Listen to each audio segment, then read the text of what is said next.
Hello students, मैं BS Chauhan आपके अपने यूट्यूब चैनल JMD क्लासेस में हार्दिक स्वागत और अभिनंदन करता हूं। आप लोग स्वस्थ और मस्त होंगे और अपनी बोर्ड की तैयारी को बेहतरीन तरीके से कर रहे होंगे। आज की क्लास कक्षा 10 के विद्यार्थियों के लिए है, जिसमें हम आज हिंदी व्याकरण के अंतर्गत वाच्य का अध्ययन करेंगे। जो बच्चे सेशन से जुड़े हुए हैं वो सेशन को शेयर कर दें फटाफट। और आज एक नए टॉपिक के साथ आपके समक्ष उपस्थित हुए हैं, जिसका नाम है वाच्य। वाच्य क्या होते हैं, इसके संबंध में आज हम विस्तृत रूप से चर्चा करेंगे। सही बच्चे फटाफट वीडियो को लिंक को शेयर कर दें। इसके बाद शुरू करते हैं आज का नया टॉपिक। बिल्कुल एक नया टॉपिक है, यूपी बोर्ड ने पिछले ही वर्ष इस टॉपिक को जोड़ा है। वाच्य क्या होता है, वाच्य का प्रयोग कैसे करते हैं और एक वाच्य का दूसरे वाच्य में किस तरह से परिवर्तन करते हैं, इसके बारे में आज विस्तार पूर्वक समझेंगे।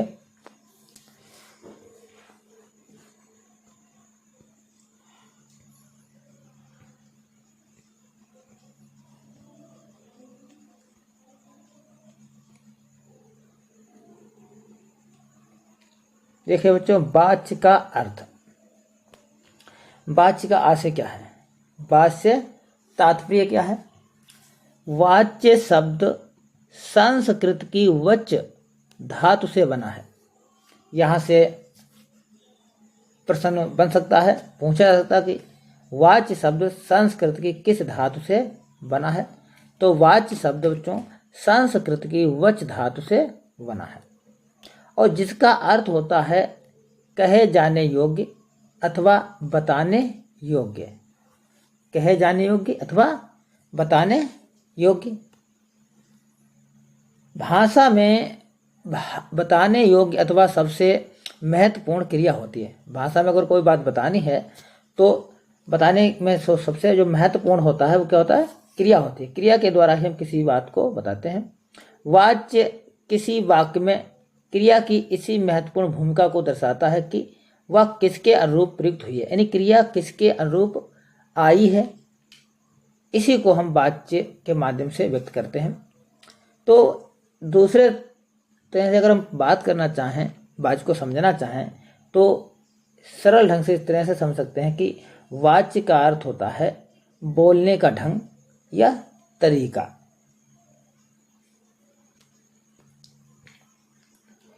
देखिए, वाच्य का अर्थ क्या है, बोलने का विषय या ढंग। वाच्य का अर्थ क्या होता है, बोलने का विषय या बोलने का ढंग। तो वाच्य में बोलने का विषय क्या है, तो ये बात क्रिया के द्वारा व्यक्त होती है। क्रिया के जिस रूप से यह पता चले कि क्रिया का मुख्य विषय कर्ता है, कर्म है अथवा भाव है, उसे वाच्य कहते हैं। तो वाच्य की परिभाषा हुई बच्चों कि क्रिया के जिस रूप से यह पता चले कि क्रिया कर्ता के अनुसार प्रयुक्त हुई है या कर्म के अनुसार प्रयुक्त हुई है अथवा भाव के अनुसार प्रयुक्त हुई है, तो उसे ही हम वाच्य कहते हैं। एक सरल परिभाषा के रूप में इस प्रकार से हम कह सकते हैं ताकि हम आसानी से समझ सकें कि क्रिया के जिस रूप द्वारा यह बोध होता है कि वाक्य में कर्ता, कर्म अथवा भाव में से किसकी प्रधानता है, उसे ही हम वाच्य कहते हैं। अथवा क्रिया का लिंग, वचन, पुरुष किसके अनुसार है, उसे वाच्य कहते हैं। कर्ता के अनुसार है तो उसे कर्तृवाच्य कहते हैं, कर्म के अनुसार है तो उसे कर्मवाच्य कहते हैं और भाव के अनुसार है तो उसे भाववाच्य कहते हैं। इस आधार पर जो वाच्य के भेद किए गए हैं वो वाच्य के 3 भेद किए गए हैं। कौन कौन से भेद किए गए बच्चों? वाच्य के भेद जो है, हिंदी में वाच्य 3 प्रकार के होते हैं और इंग्लिश की बात करें तो इंग्लिश में 2 प्रकार के होते हैं। वाच्य को इंग्लिश में वॉइस कहते हैं। क्या कहते हैं बच्चों? वॉइस कहते हैं। वॉइस माने वाच्य होता है, इसमें एक्टिव वॉइस। हिंदी में क्या होता है, कर्तृवाच्य और कर्मवाच्य। और तीसरा है भाववाच्य। इंग्लिश में 2 ही होते हैं, एक होता है एक्टिव वॉइस और दूसरा होता है पैसिव वॉइस। पैसिव वॉइस को कर्मवाच्य कहते हैं, एक्टिव वॉइस को कर्तृवाच्य कहते हैं हिंदी में। इंग्लिश में 2 ही होते हैं, अंग्रेजी में 3 होते हैं, कर्तृवाच्य, कर्मवाच्य और भाववाच्य। आइए इनके बारे में विस्तार से समझें। कर्मवाच्य क्या होता है, कर्तृवाच्य क्या होता है और भाववाच्य क्या होता है। कर्तृवाच्य की परिभाषा देख लेते हैं। जिन वाक्यों में कर्ता की प्रधानता हो, यह तो हम इस तरह से कह सकते हैं, जिन वाक्यों में कर्ता की प्रधानता हो, कर्ता ही प्रमुख हो, अथवा जिनमें कर्ता के अनुसार क्रिया का प्रयोग किया जाता है, जिनमें कर्ता के अनुसार क्रिया का प्रयोग किया जाता है, उन्हें कर्तृवाच्य कहते हैं। और दूसरे रूप में अगर हम समझना चाहें, जिसमें कर्ता के लिंग, वचन, पुरुष के अनुसार ही क्रिया के लिंग, वचन और पुरुष का प्रयोग होता हो, तो उसे हम कर्तृवाच्य कहते हैं। यानी कर्ता एक वचन है तो क्रिया भी एक वचन की होगी, कर्ता पुल्लिंग है तो क्रिया भी पुल्लिंग होगी। ठीक है बच्चों, इस तरह से कर्ता और क्रिया का मेल होता है, और जिसमें कर्ता की ही प्रधानता होती है उसे ही हम कर्तृवाच्य कहते हैं। तो ये कर्तृवाच्य की जो सरल परिभाषा हुई है कि इस वाक्य में कर्तृवाच्य में कर्ता की प्रधानता होती है, क्रिया का मुख्य विषय कर्ता होता है, क्रिया का जो फल पड़ता है वो कर्ता पर ही पड़ता है, और जिस प्रकार का कर्ता होगा उसी प्रकार की क्रिया भी होगी, तो उसको हम कर्तृवाच्य कहते हैं। और इसमें एक विशेष बात उल्लेखनीय यह है कि इसमें कर्ता सदैव प्रथमा विभक्ति का प्रयुक्त होता है। जो कर्ता होगा इसमें वो प्रथमा विभक्ति के का ही प्रयोग होगा, भले ही क्रिया का रूप कर्ता के अनुरूप ना प्रयुक्त हुआ हो। इसमें और विशेष बात देने की बात यह, ध्यान देने की बात यह है, इसमें सकर्मक और अकर्मक दोनों क्रियाएं प्रयुक्त होती हैं। यहाँ से ऑब्जेक्टिव टाइप का क्वेश्चन जो बनने की प्रबल संभावना है वो यहाँ से बन सकता है। ये पूछा जा सकता है, एग्जामिनर पूछ सकता है कि जो किस वाच्य में सकर्मक और अकर्मक दोनों प्रकार की क्रियाओं का प्रयोग किया जाता है, तो हमारा उत्तर होगा कर्तृवाच्य में अकर्मक और सकर्मक दोनों क्रियाओं का प्रयोग होता है। जैसे उदाहरण के माध्यम समझने का प्रयास करेंगे।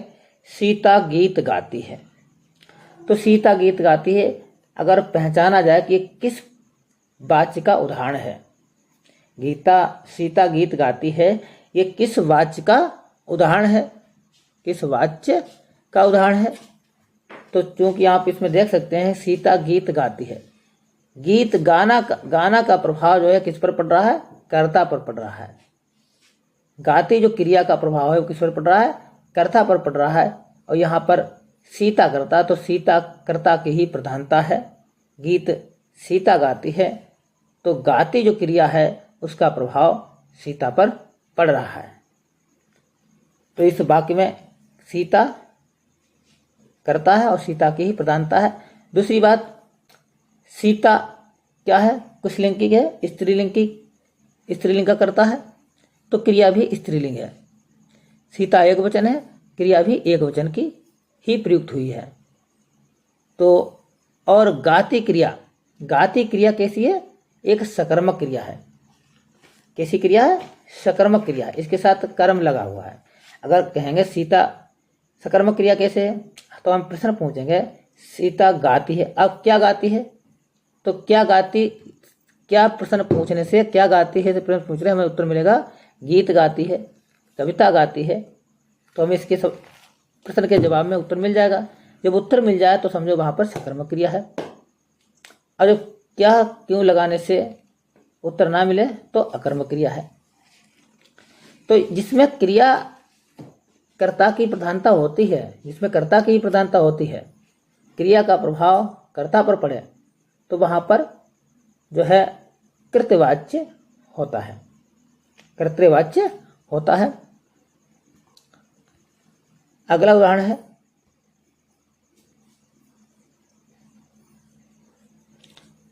सुरेश ने पत्र लिख लिया। सुरेश ने पत्र लिख लिया,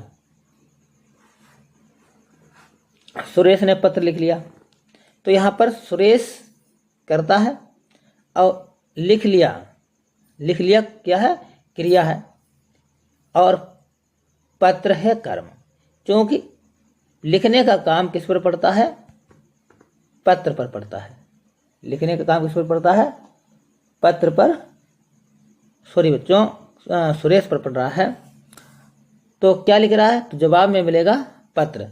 तो यहाँ पर जब क्रिया में क्या लगाने से या लगाने से अगर जवाब मिल जाता है तो वहाँ पर जो है कर्तृवाच्य होता है। और चूंकि यहाँ पर क्रिया कैसी है? सकर्मक है। यहाँ पर भी क्रिया कैसी है?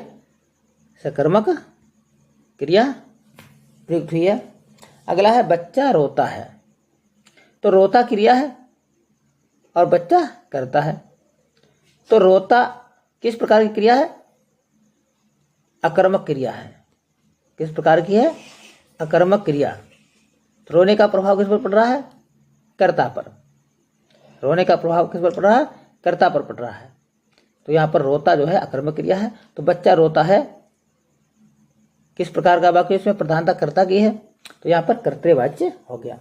इसी प्रकार से अगला उदाहरण है किरण पढ़कर सो गई। किरण पढ़कर सो गई। यहाँ पर किरण पढ़कर सो गई, सोना क्रिया है और किरण सोना अकर्मक क्रिया है और इसका प्रभाव जो है किस पर पड़ रहा है? किरण पर पड़ रहा है। तो यहाँ पर भी जो है कर्तृवाच्य हो गया है। दूसरा है कर्मवाच्य।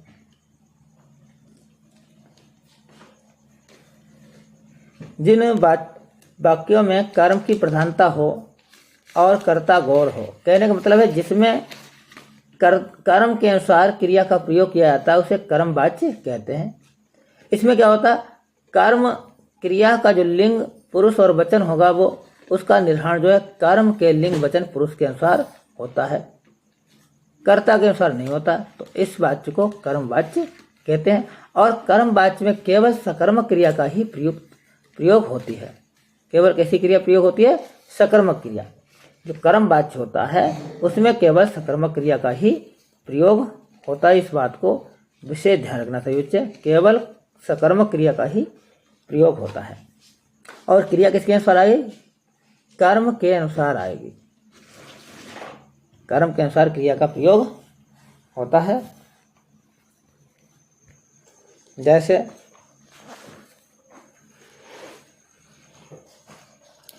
मीनाक्षी से गाना गाया जाता है। जैसे मीनाक्षी से गाना गाया जाता है।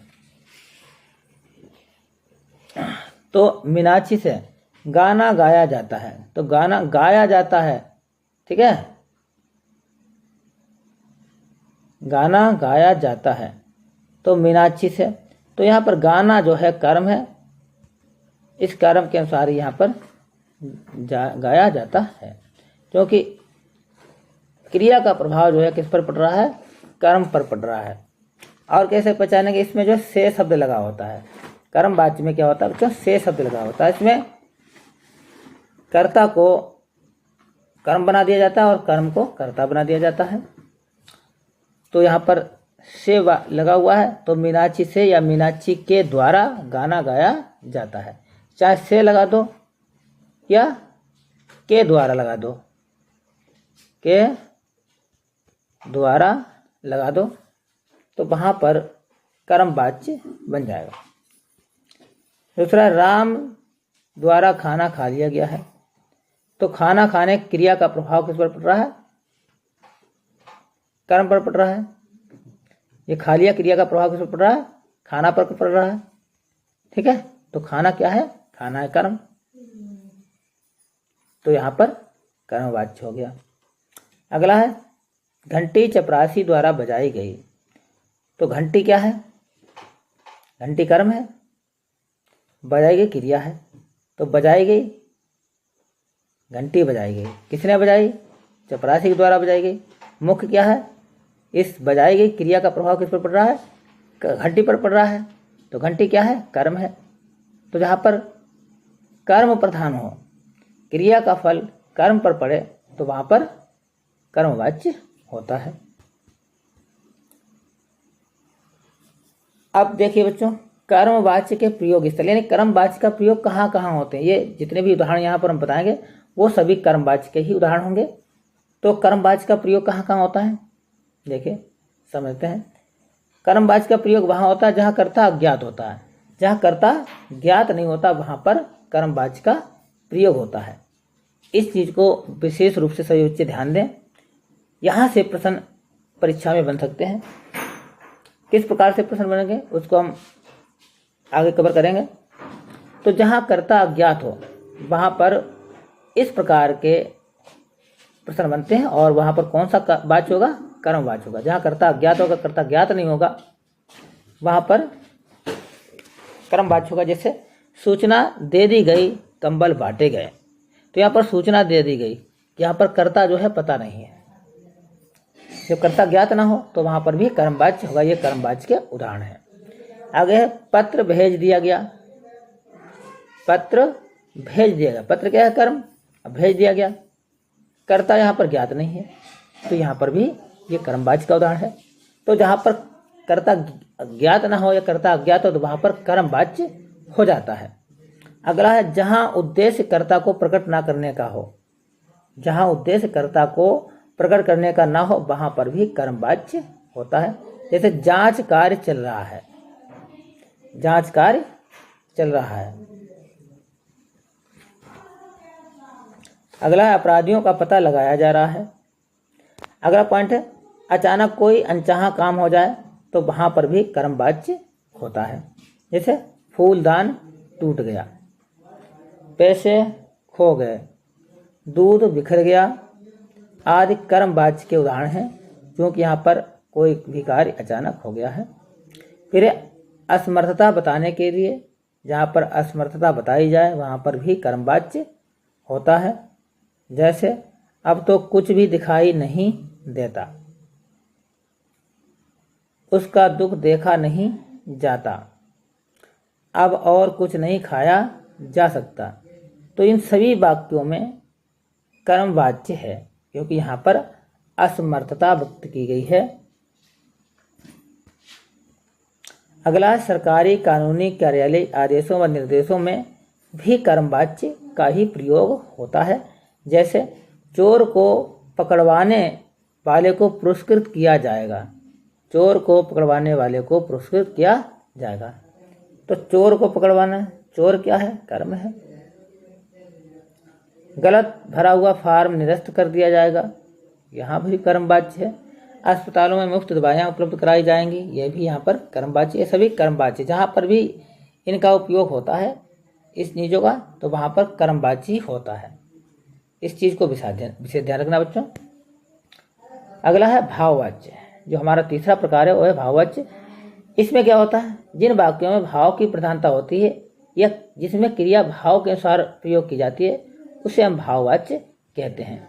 इसमें जो क्रिया होती है वो क्रिया का जो लिंग पुरुष और वचन होता है कर्ता अथवा कर्म के अनुसार प्रयुक्त नहीं होता, बल्कि भाव के अनुसार होता है। और कैसा होता है? अन्य पुरुष एक वचन और पुल्लिंग में होता है। भाववाच्य की क्रिया सदैव अन्य पुरुष यानी थर्ड पर्सन सिंगुलर नंबर और मैस्कुलिन जेंडर में होगा।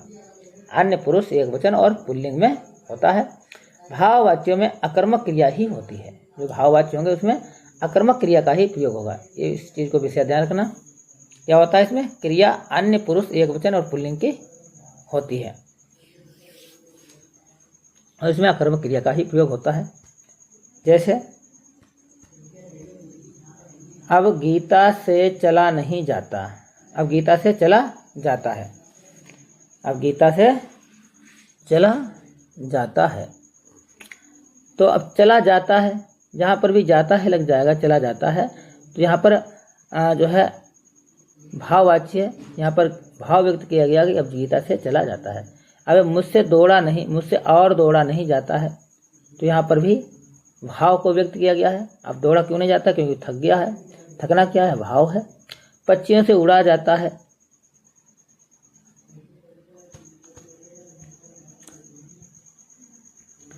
तो देखिए बच्चों यहाँ पर जो क्रिया लगी है वो पुल्लिंग एक वचन की है, पुल्लिंग और एक वचन की क्रिया लगी हुई है।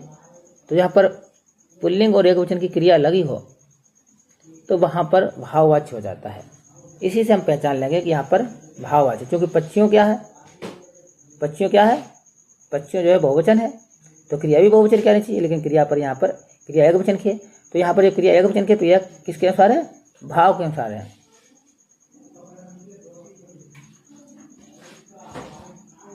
अगला है इतनी गर्मी में कैसे सोया जाएगा। तो ये सभी भाववाच्य के उदाहरण है। अब भाववाच्य के प्रयोग स्थल यानी भाववाच्य का प्रयोग कहाँ कहाँ होता है। तो इसमें पहला नियम है जहाँ पर निषेध हो, असमर्थता हो या व्यवस्था का भाव व्यक्त किया गया हो, तो ऐसी जगहों पर जो है भाववाच्य का प्रयोग होता है। जैसे व्यवस्था प्रकट की है या असमर्थता प्रकट की है, जैसे माता जी से चला नहीं जाता है। अब माता जी से चला नहीं जाता है तो माता जी बीमार हैं, इसलिए माता जी से चला नहीं जाता है। ऐसे वाक्यों में नेगेटिविटी नकारात्मक वाक्य भी होते हैं। वह रोए भी तो कैसे, रात भर कैसे जागा जाएगा। तो यहाँ पर जो है ये भाव व्यक्त किया गया इसमें। इसके अलावा दूसरा है इच्छा या सहमति या अनुमति प्राप्त करने के लिए भी यहाँ पर प्राप्त किया, वहाँ पर भी भाववाच्य होता है। अब चला जाए, अब सोया जाए, ठीक है, तो इसमें जो है भाववाच्य। अगला है चलो तालाब में तैरा जाए। तीसरा है जब मूल कर्ता सामान्य हो और नहीं का प्रयोग ना हो, यानी मूल कर्ता जो है वो सामान्य हो, नहीं शब्द का भी प्रयोग ना हो, तो वहाँ पर भी जो है भाववाच्य होता है। जैसे गर्मियों में छत पर सोया जाता है, गर्मियों में छत पर सोया जाता है। अब यहाँ पर सोया जाता है नहीं प्रयोग, जो नहीं शब्द है वो यहाँ पर लोप है, उसका प्रयोग नहीं किया गया है, फिर भी ये जो है भाववाच्य का वाक्य है।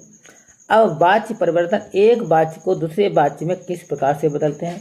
कर्तृवाच्य को भाववाच्य में कैसे बदलते हैं, या कर्तृवाच्य को कर्मवाच्य में कैसे बदलते हैं, या कर्मवाच्य को भाववाच्य में कैसे बदलते हैं, और कर्मवाच्य को कर्तृवाच्य में किस तरह से बदला जाता है। एक वाच्य को दूसरे वाच्य में कैसे बदला जाता है, इसके बारे में अध्ययन करेंगे।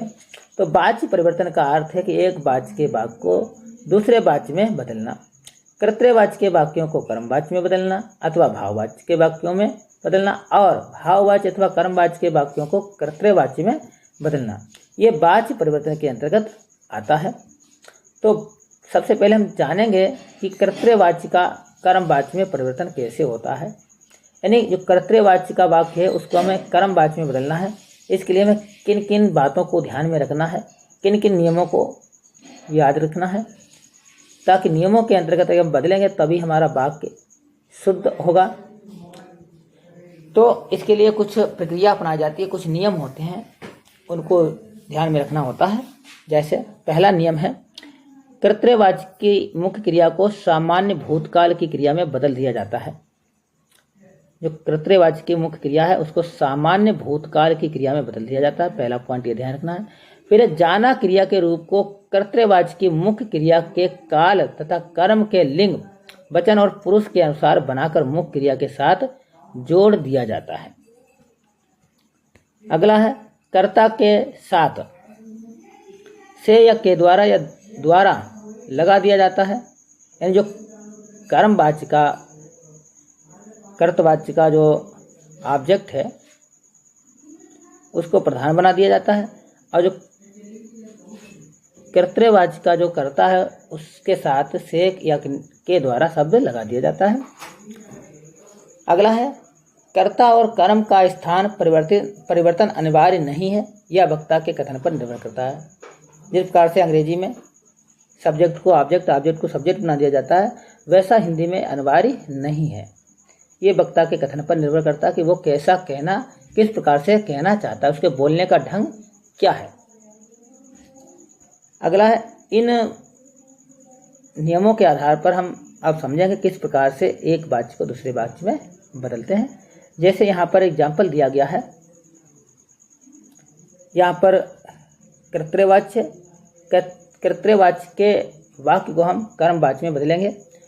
तो पहला एग्जाम्पल दिया गया, पंकज पतंग उड़ा रहा है। पंकज पतंग उड़ा रहा है।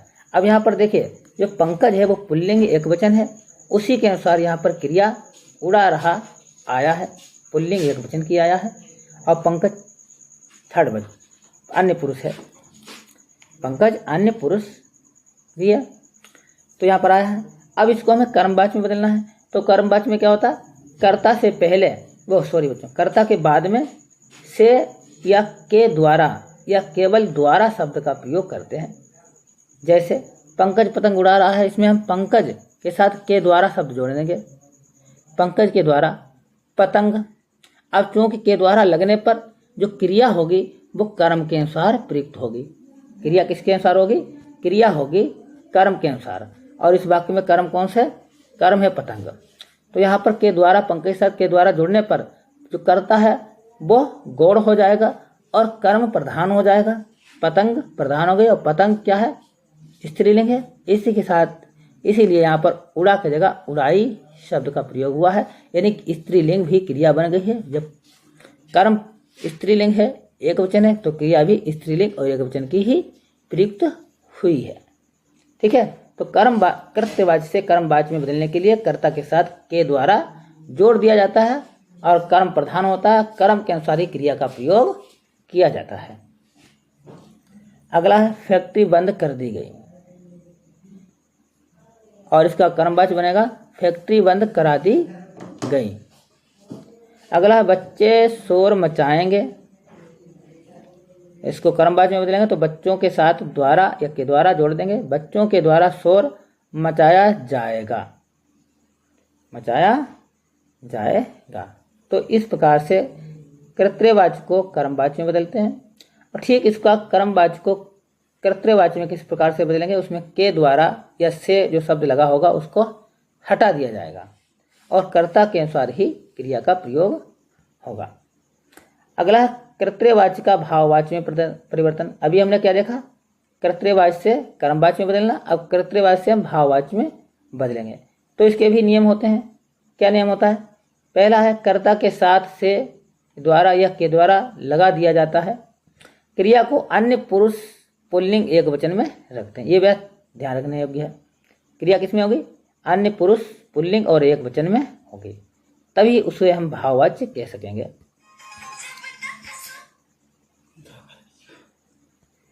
अगला क्रिया को सामान्य भूतकाल में परिवर्तित करके उसके साथ काल के अनुरूप जाना क्रिया का रूप जोड़ दिया जाता है। जैसा काल होगा उसी के अनुसार जो जाना क्रिया होती है, कोई भी क्रिया हो जहाँ पर, तो उसको हम उसी रूप में जोड़ देंगे। और आवश्यकतानुसार निषेधवाचक वाक्य नहीं का प्रयोग भी होता है। जैसे उदाहरण के माध्यम समझने का प्रयास करेंगे। सीता नहीं हंसती, सीता नहीं हंसती। अब इसको हमें भाववाची में बदलना है, तो भाववाची में बदलने के लिए क्या करना चाहिए? हमें कर्मकर्ता के साथ से का प्रयोग होना चाहिए।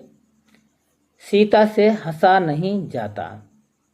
ठीक है, तो उसमें बताया गया था कि जाना क्रिया का ही प्रयोग करना है। अब तो जाना का ही रूप लगेगा यहाँ पर, तो सीता से हंसा नहीं जाता यहाँ पर भाववाची का उदाहरण है। अगला वह उठ नहीं सकता, तो यहाँ पर हो जाएगा उससे। वह के साथ क्या है? उससे से शब्द लगा गया, उससे उठा नहीं जाता। अगला बच्चा सांस नहीं ले पा रहा था, तो बच्चे से सांस नहीं ली जा रही थी। ये भाववाच्य के उदाहरण है बच्चों। जब बच्चे जुड़े हुए हैं सेशन से, वो सेशन को शेयर करते हैं फटाफट। तो आज की बच्चों वीडियो कैसे लगी है इसको कमेंट बॉक्स में अवश्य बताएं। और इस पर आधारित जो महत्वपूर्ण बहुगुणीय प्रश्न बनते हैं उसकी जो वीडियो है उसको हम अगले सेशन में लाएंगे। तो आज के लिए यहीं तक, मिलते हैं हम नेक्स्ट वीडियो में। तब तक के लिए धन्यवाद।